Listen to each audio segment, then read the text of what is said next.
Hey there, welcome to Simply Worldbuilding. I'm T-Bone Steak Tylenol. And I'm Fred Durst as well. And thanks for tuning in. Today we're going to be zooming in on the swamp area we've made in our first continent. Scary! Ah! Yeah, the spookiest place on Earth. Disneyland. No, I'm kidding. It's the swamp. We've got our list of things to kind of go through. I don't suspect this one's going to actually run full time. Because when it comes down to it, the political intrigue is probably going to be minimal. Yeah, there's not a whole lot here in terms of organization and civilization, which during this pass through is pretty much most of it. Yeah. And there's not much there for organization and stuff like that, so it should be relatively quickie. Yeah, but taking a look here, let's see. Allies or enemies of nations? Allies? None. None at all. Enemies? All of them. Yeah. Yeah. Yeah. No, that was kind of the point of this place, like going into it, is like we were making a specifically hostile environment with hostile people in it. That's what that is going forward. And so just it was baked into the concept at level 1, and we're on level 2 now. It's not going away. I think that come like third pass on this, when we start working on like specific individuals and factions and stuff like that, you can maybe start to go away from like just the main concept and have some more like neutral people at that point. Yeah, I think like there's going to be probably a few sub factions and stuff like that, but as far as like government, there isn't one. Yeah, well, it's your level of government is literally warlords and chieftains, at best. Yeah, at the level of organization that you're going to get in this place, and so. Yeah, like there's not going to be, there's a diplomat for this place. You know what I mean? We need to go to the Yothrmir embassy in this place. Like it's just not. It's not going to be no a thing. embassy. Ubers will not pick you up here. Yeah, no, totally. The walkability score 0. Yeah. Gonna have soggy socks immediately. Yeah, so there's really not that much to it. I feel like you couldn't even technically consider this place a political enemy. No, because like there's not even a political to it. It's You're not. going to hate it because like the people in it are going to constantly be rating you. But it's not like it's not a nation with a strategy. You know, there's no plan. It's just a bunch of things trying to survive and trying to make the other things not survive. Yeah, exactly. So that's a simple enough answer, I think. Like, there's really not much more to it. Like you say, when you actually start to get into it, like, we could make, like, you know, maybe specific tribes, specific factions and stuff like that. But that's, I think, definitely more stuff for the third pass. Yeah, we'll come back to that for the third, for sure. Yeah, definitely. So that one's simple enough. Economic status and development. I'm going to, I think, take possibly a hard stance on it and say, not very good. Yeah, I'm going to put this under developing. Yeah, agreed. You know, like, it's, like, economic status, I'm like, I don't, like, this place isn't going to have currency. Yeah, agreed. Like, you don't have a mint. There's not going to be a place that's actually manufacturing gold. Yeah. Gold coins, silver coins. There's not going to be anything like that. Like it's going to be trade based, like entirely trade based, and kind of also the sticky finger system. Yeah, the finders keepers, losers sweepers, steely winners. Yeah, exactly. Well, I feel like there's even like going to be a bit of a. Well, that's kind of the specific contrast to like Cheshkazar, for example, because Cheshkazar is also primarily like a trade state. You know what I mean? Like that's the sort of place where people are going to consider goods typically more valuable than currency. For sure. Cheshkazar thankfully has like a small level of currency that's kind of been developed, but it's almost in the works. It's not recognized by everyone that lives there. But no, here it's just straight up like, you're lucky if I trade something with you and don't merely take it. So like it's just it's a whole new level of like, if you are trading something, it's goods, and 90% of the time it's not going to be trade. It's going to be, I'm taking it from you by force. Exactly, yeah. And I think kind of in the same way, like, Cheshkazar doesn't really have much in the way of, like, an organized government either. Yeah. There's a lot of, like, wandering groups. And it's kind of similar in the swampy area that you liken to Disneyland Florida. I think I see some lines for sure in between the two. But just on the flip side, that they are not willing to work together for the good of the common person. They are going to do battle upon each other and take anything that they can. And they're not willing to form alliances for the good of the common person. They are going to do what is good for them in the moment. Yeah, like you said, like you might get roving bands of barbarians, and that's the closest thing to alliance between people that you're actually going to find. And that's going to be underneath a warlord who's using that to like actually gain power and wealth for themselves. And it's more of like a groupthink sort of thing. Like, well, realistically, if we stay in a larger group, we're less likely to get eaten by the fucking toad, devoured by the zombies created by the crazy zombie moose, and all of the other dangerous things that we were considering for this area. So, like, that's really the only level of organization you're going to find is either out of, well, almost entirely out of fear, either of the common folk within this place or all of the dangers that lie within. So I was just thinking, actually, sort of to jump a little bit outside of our system that we've got here. We keep calling it the Swamp Place. Yeah. Why don't we nail down a name? Yeah, we do need a name for this place. Something jumped into my head. Okay, shoot. And it was originally something like Smallgrot. Okay. And then I thought, actually, if I take a letter out of there, it's Smogrot, which is two icky bad things. Yeah, it is. Smog and rot. And I think that kind of does project a vibe. It definitely does. I do like that. Do you have something that feels equally icky? What projects a gross vibe? So what?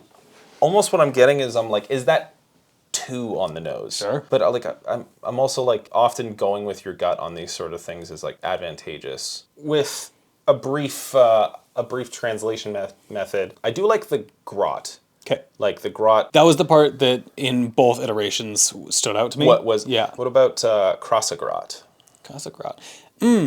Okay. Because then it's not just two gross words stapled together. Sure. That's why it felt like super on the nose for me, is because it's like it doesn't sound foreign. Like it doesn't sound like, at least for the sake of like this, we speak English, and I'm sure most of the people watching this are going to speak English. The way you make something feel like a foreign country is to make it sound like a foreign place. So that's another thing about sort of the using our sort of Google Translate method that's helpful, is it can help things feel like they're a little bit outside. But take a language that projects the vibe, put some words into it that represent the country, and then change it just a little bit. Yeah. I have a little bit of feedback. Okay, shoot. For some reason in my head, Asagrratt sounds almost too much like some of the other things that we have. Okay. I think probably first and foremost like Crasa. Okay. I like Asagrratt. Just taking the K or the C out of there. Okay. How do you feel about that? That's, actually, you know what? That clicks. That clicks in actually just right. Because this was the thing. It's like, you had said what was the first iteration? Smallgrot. Smallgrot. Like part of it was like, oh, that's close, but Asagrratt. Just it feels like it's not local. It feels gross, like you said, but it's not like completely like calling it just gross. You get the swamp of Gross Town. Yeah, exactly. No, so let's go with that. All right. What do you think about? Do you want any apostrophes in there? I think there should be a double R. Grot. Yeah, that's actually probably cool. Probably good. Do you want like Asa apostrophe Grot? I don't know. No, I don't think I want that. Like the whole name? No, the apostrophe in there. Oh, yeah, fair enough. I was picturing double R, double T. Yeah, I was actually thinking double T kind of sounds pretty good too. Okay. Yeah, I think one S, so Asagrratt. Sounds good to me. Let's see what it looks like when we write it down. That's also another thing. In the instance where something might, you never know when something might sound different than you think it sounds. I can think of a handful of names on Critical Role where they've been twisted by the players.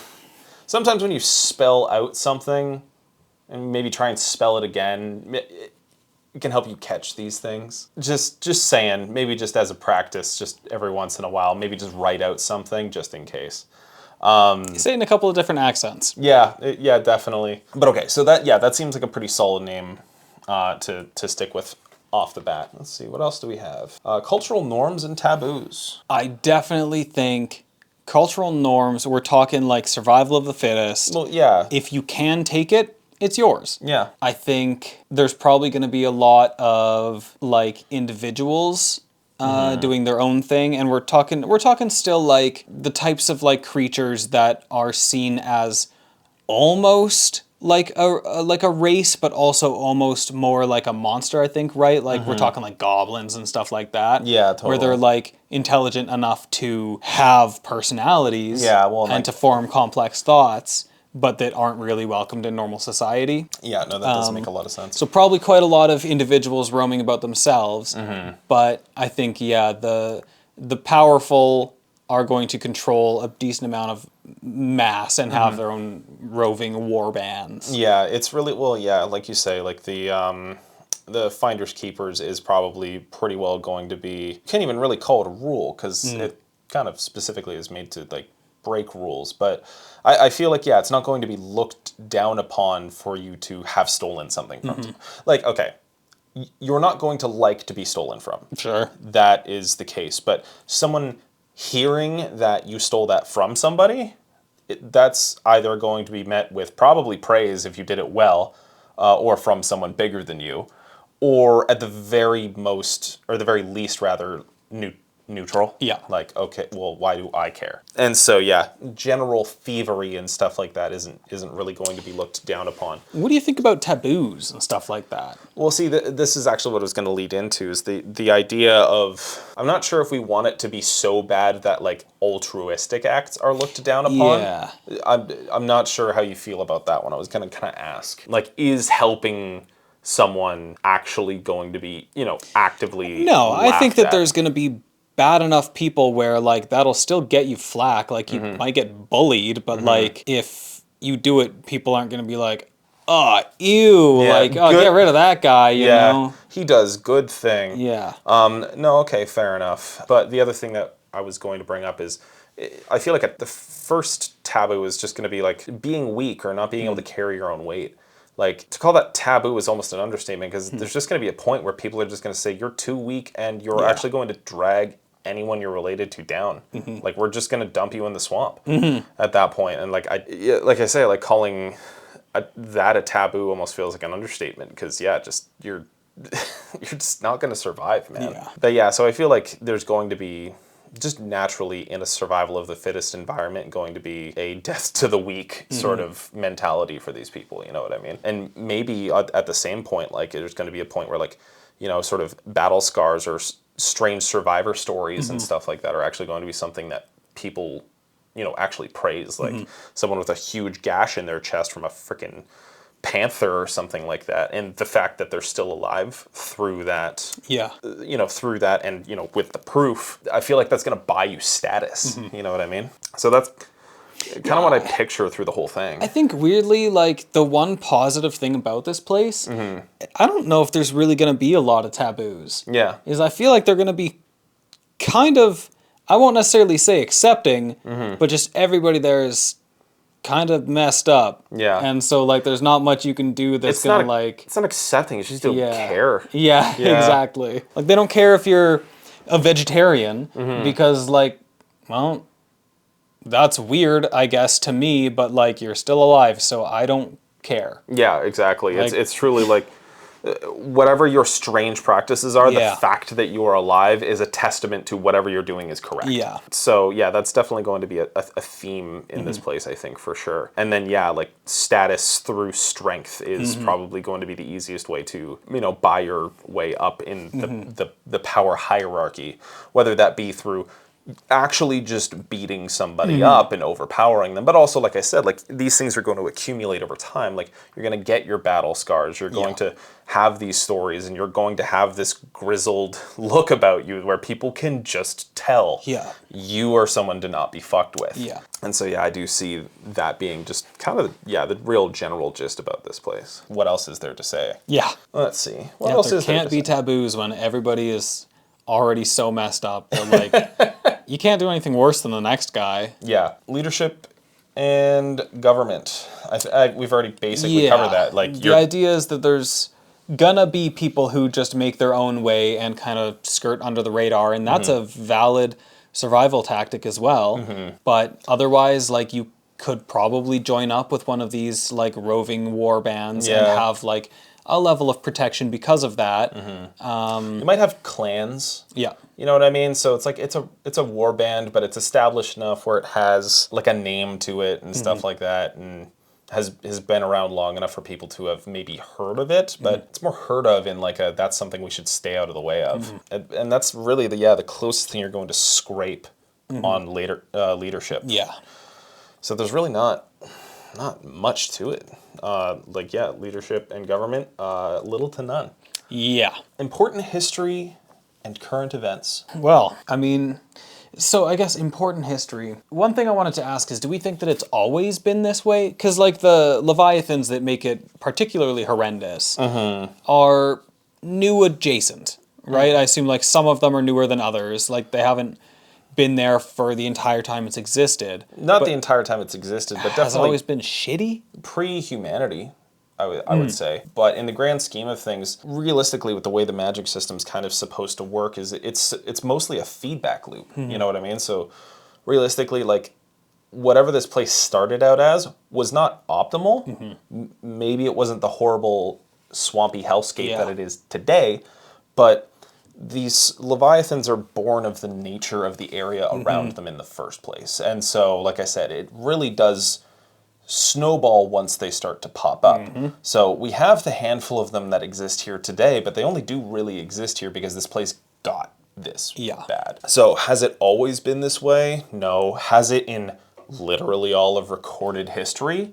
Probably. So when it comes down to the history, now, which Leviathans in this place are, like, whether the ones that we've put down have been here through all of recorded history, I think that's a better question for sure. Because new ones, like this place's survival of the fittest incarnate.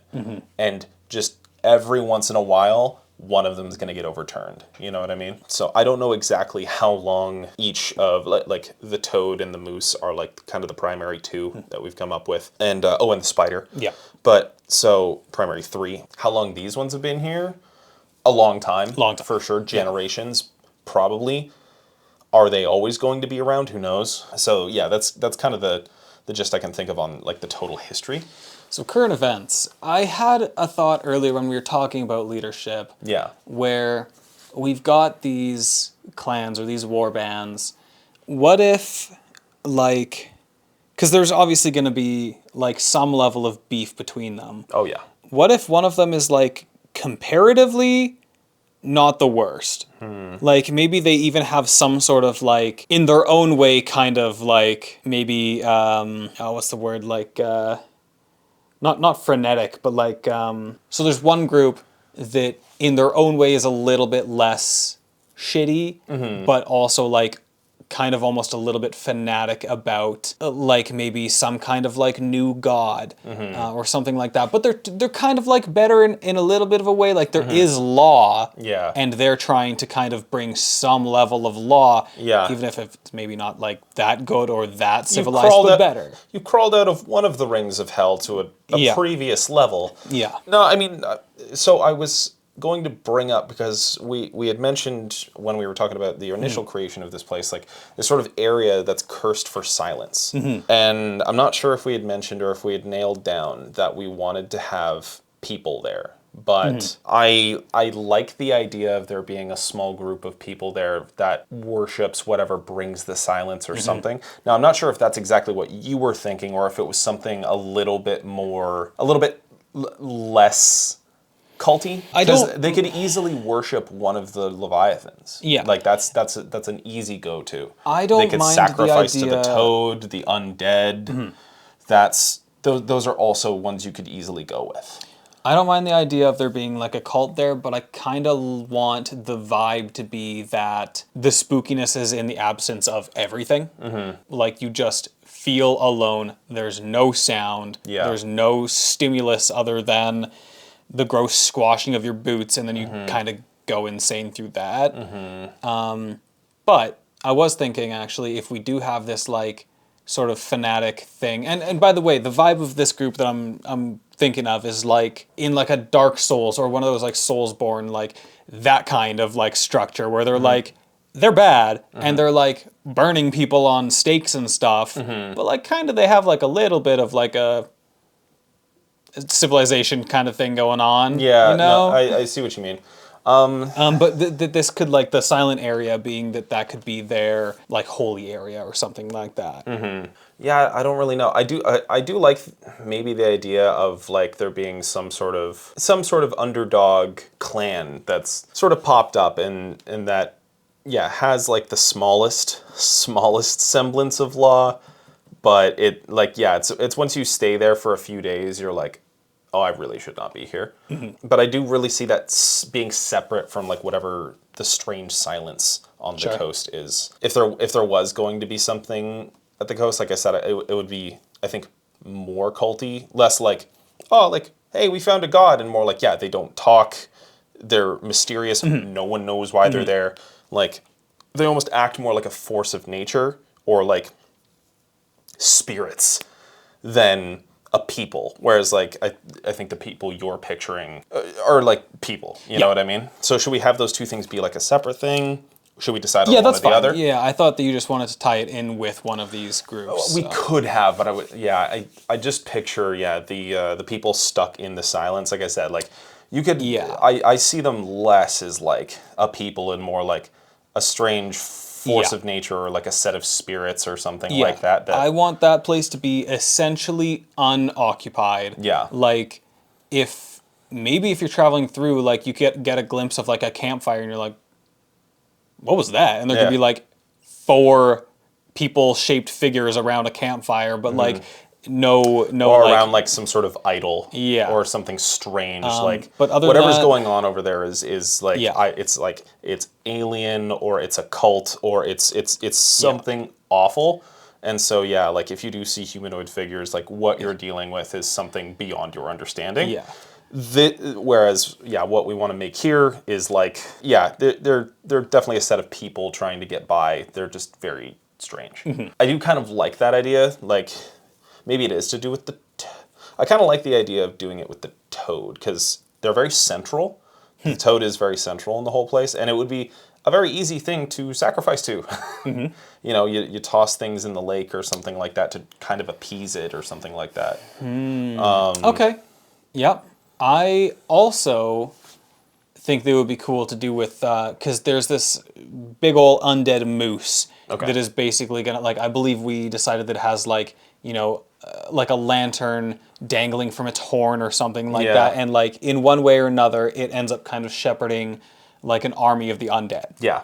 And I think that that's also potentially really cool, and to have like a sort of fanatic. Yeah, you know what? Now that you mention it, that's probably cooler. It's kind of cool. So yeah, like a set of people who kind of glorify the dead and the undead, rather. That would be like, I think, that perfect tinge of like, yeah, we're people, but what we're worshiping is definitely like unholy or unsacred. And so yeah, like any normal set of people.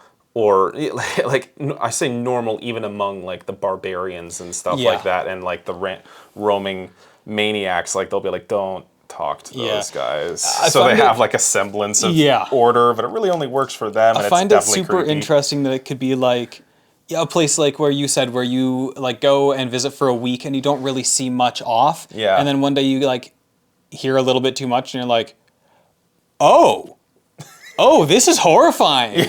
Like you were able to slip into like, hey, like this is actually kind of like a real town. Like that's kind of nice. Yeah. And then like one day all of a sudden they're like, are you coming to the burnings later? And then you're like, what? Yeah, we're going to burn the unbelievers.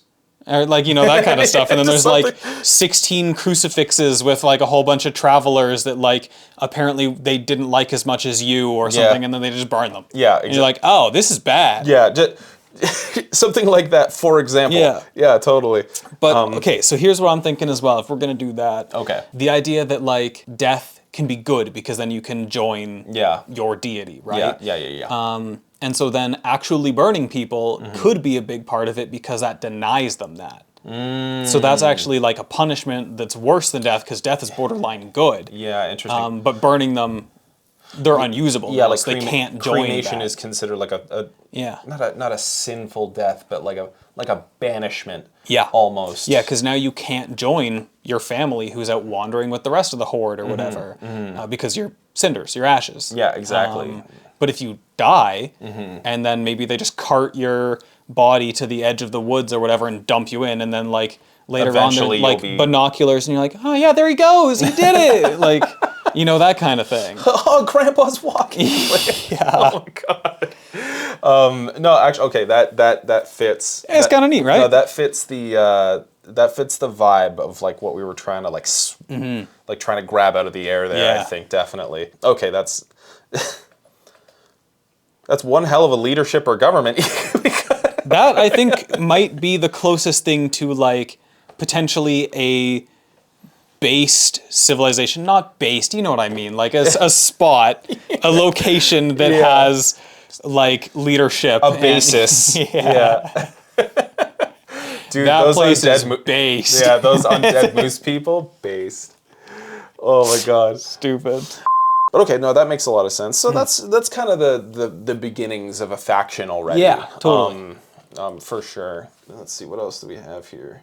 Oh yeah, so we were on important history and in current events. Right. So I was just thinking that, like, this is actually what guided me on the thought. Yeah. Current events is maybe they're actually doing quite well, and they're kind of like expanding a little bit, and just how unsettling they are, Yeah. and off-putting is kind of like upsetting the balance of like the rest of these, like, you know, groups of people or whatever. I mean, I think that was kind of already an idea behind the moose that we were toying with in the first place, was the fact that like it's expanding, right? Because Yeah. that's another potential thing that we were talking about expanding into Roadheed. Yeah, yeah. Is that they started kind of like they gaining encounter numbers and then actually managing to make it up the like over sort the of mountain pass. Yeah. Yeah, definitely. And so that could be contributing to that in the first place.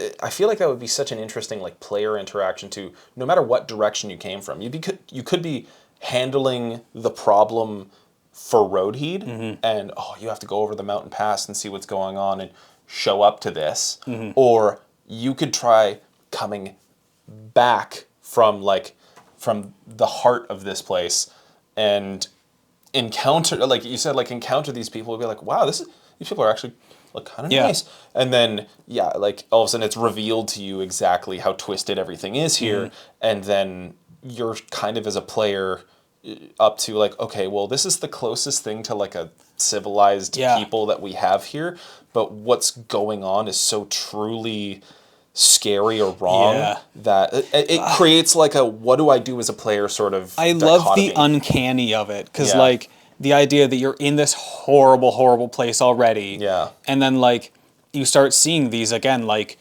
crucified people that have like been burnt to cinders or whatever, and they're just like lining the roads, and it's super menacing.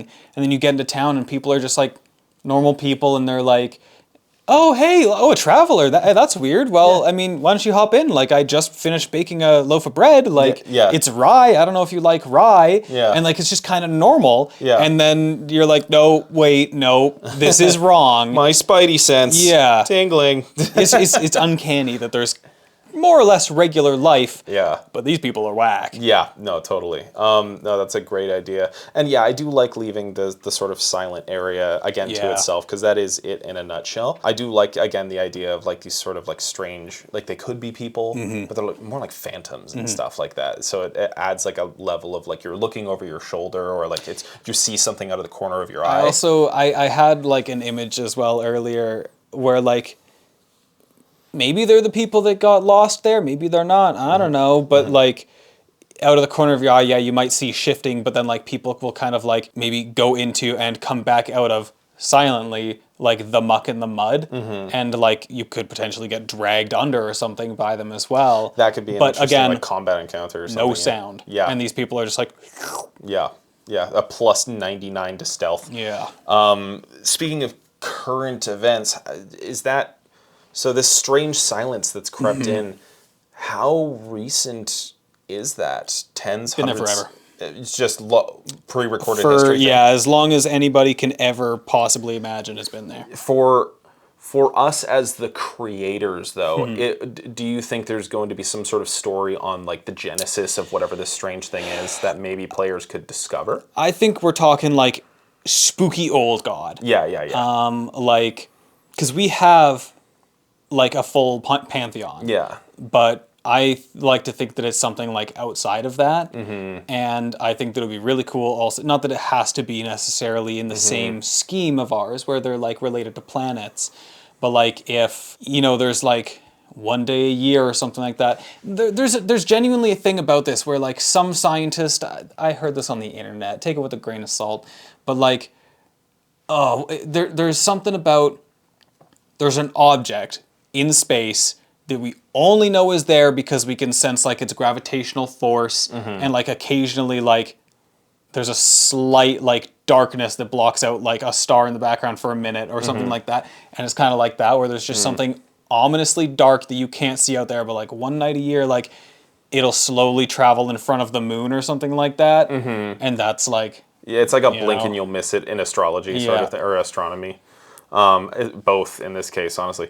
But yeah, what if like we're talking like once a year, it does travel in front of the sun or the moon or whatever. Something noticeable, but only if you're really looking. It travels across it for like an hour. And so like potentially like back in ye olden times, they were able to do some sort of like sacrifice or something like that on that spooky altar island during that like eclipse where the old spooky silent god, the dead god or whatever, like is in front of the sun, and doing it at that time was able to like bring this to the strange silence, manifest him a little bit in the area. Yeah, totally. Yeah, we could toy around with that a little bit more, I think, later. But no, that's definitely a cool idea. The intrigue of that place is. I know. I really love the vibe there. It's kind of killing me. So I think that kind of handles like all you could really do with current events here, because currently everyone's just killing each other. Yeah, they're killing each other. The undead moose and the weird spooky town are, growing outside of their... Other than that, it's the ebb and flow of like, just people gaining power or not. Vibe. Stinky. Bad. Clean. Scary. A not good time. Spooky, scary skeletons. Shivers shivers down your spine. Yeah. Shrieking skulls, shock your soul. Seal your doom tonight. So that's easy enough. Now, we're at the flag. Right. We don't have the means to draw that right now. I don't think that we're not talking again like a nation with any real unifying thing. This is, you're totally right. And I'm almost like, but this is the thing, I'm like, did the other countries draw up something to represent this area? No. I think, in my opinion, the way that it should go... Yes? I mean, they probably drew up like a turn back now sign. For real. It's just skull and crossbones. Genuinely. Yeah, no through road. Yeah. Yeah, no, that's funny. But okay, this is the thing, is the only level of flag I can actually see this place having is maybe by 2 to 5 of the actual roaming clans. 100%. Like that the is larger what I was, clans. Yeah, that's what I was thinking as well, is like each of these groups can have something that identifies them, and they would hang this flag over whatever they have as like a base camp. Yeah. But that there will be no defining one. Maybe, potentially, if there was going to be one that was borderline closest to a government here, it would be this one that's tied in with the moose. Yeah. I don't think there's going to be any like defining flag for this, as it's not really a nation, it's just kind of a region. The only thing I could see is that they might have something that they consider a holy symbol that they would probably use as their representation. But again, like I just don't know. I could see something pretty simple, like even if you're gonna put it on a flag, it would probably just be like a dark gray background with like a white to light gray circle, and then I'm picturing like basically a very simple blue flame. Like I don't even know what you would call this shape, but we'll put it up. And just that, because I can also, because we were thinking that this moose has like it has like blue lanterns on it, Yeah. right? But we were also thinking that maybe they have this aversion to like burning the bodies or something like that. But since there's like this blue lantern fire, maybe it's in contrast to like regular fire. You know what I mean? And so they have like the blue lantern flame is what they use to represent themselves. I like the idea. I really like the idea of the flame, especially. I had kind of an idea for like a regional flag. Okay. And like, again, I don't know if like anyone would actually use it, but for whatever reason, it popped in my head as just like sort of a like dark brown background, and then like maybe like 6 like dark green like diamonds. Okay. Real simple as like a regional thing. As far as the potential like faction here that is borderline becoming a power significant enough to call itself almost a nation. Yeah. I wouldn't even call it almost. It's an organization of people. Like it's just there's nothing there. But again, if you were going to attribute it to anything, it's got to be them. I think I could see. I like the idea of like a dark gray. I like the idea of like a central flame. But what if there was like The little squiggle. You know what I'm talking about? But I don't know if I want a regional flag for this place. I kind of agree. I picture like a really dark gray, like it's like light black. The way that I'm picturing doing it is taking this squiggle here and just rounding it off at the bottom. I want to add like a double taper like this one though. You see how it goes like that way and then that way? Yep.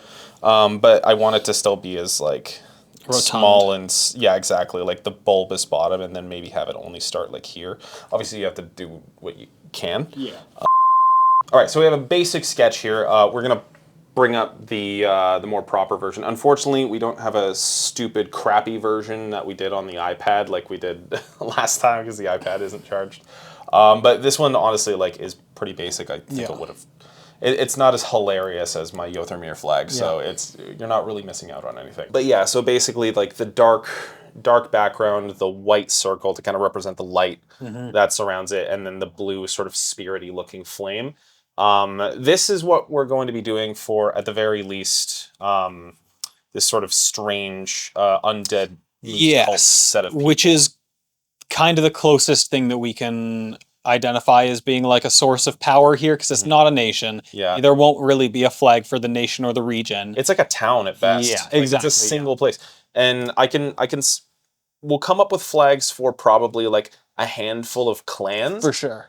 later, but just for the sake of coming up with something that can as closely represent this place as we can, Yeah. this is going to be what we're going to be using. I see also, I think, like, I can see the shape, the central portion of this flag being like the patch that, like the fanatics, the people that are especially like full of fervor for the cause will like wear, or maybe even, oh, sorry, I tapped my mic there. Well, maybe even like brand on themselves or something like that. And then they just like kind of put it on a field of gray and called that a flag. But it kind of came from like an insignia almost. Yeah, exactly. Like they're using it as a holy symbol, and so they consider it more of a blessing, and so it shows up on everything. But they're not like branding it like oh, this is of this nation or something like that. But yeah, okay, so that's about the closest thing we can get for the purposes of this place. But again, we'll come up with a few more flags for the sake of, because again, this place is very divided later. But we can do that. But so I think that's the remainder of everything that we can do for at least our second pass formula that we have here going. That's about as much as you can get for an entire place that is specifically built to not be a cohesive, nice, like nation place to be. So that's about as nation as we can staple onto this kind of place, definitely. But all right, so that's it for Asagrratt for now. Cool. So thanks for tuning in, and we'll see you soon. Howdy. Welcome to the end card. This is where we like to take a minute just to say, first off, thanks for watching the video. And then we like to read some comments. So if you want to show up here in the next one, comment down below. Maybe hit us up on our Instagram. And give us a like and subscribe while you're at it. That would be really dope of you. Thank you. Anyway, here's a couple comments. I got one here from JossBud1112. Thanks for commenting, JossBud. They say, In life, you will always have yourself. If you never trust in your gut, you'll never learn how to succeed on your own. Even if you're wrong, making mistakes will improve your gut feeling and make you better over time. That's so nice! Wow. I feel better. I feel inspired. Thank you, Joss Bud. I'm gonna start believing in myself more. In other news, I have this one from Nico Crestmere 9688.